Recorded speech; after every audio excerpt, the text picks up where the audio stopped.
Սա ուղղակի նպաստելու է քնի խանգարմանը։ Ինչու, որովհետև խիստ ցանկալի է, որ 3 ժամվա ընթացքում մենք օգտագործենք ջուր եւ քնից առաջ փոքր քանակությամբ, ինչու փոքր քանակությամբ, որպեսզի այդ միզամուղ էֆեկտը դարձյալ քունը չխանգարի, որ մենք անընդհատ գիշերը ստիպված լինենք արթնանալ։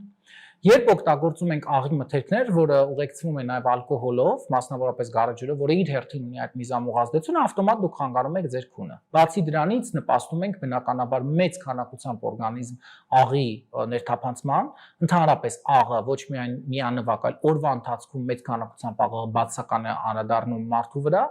իսկ երեկոյան ժամերին, որը հետագայում ուղեկցվում է բնականաբար անընդհատ անհագ ջուր խմելու ցանկությամբ, բերում է քնի ռեժիմի խանգարման եւ ավտոմատ կերպով, ինչպես արդեն նշեցի, քնի ռեժիմի խանգարումը խիստ բացասական ազդեցություն է թողնում մետաբոլիզմի, նյութափոխանակության եւ բնականաբար ավելորդ քաշ կուտակելու գործընթացի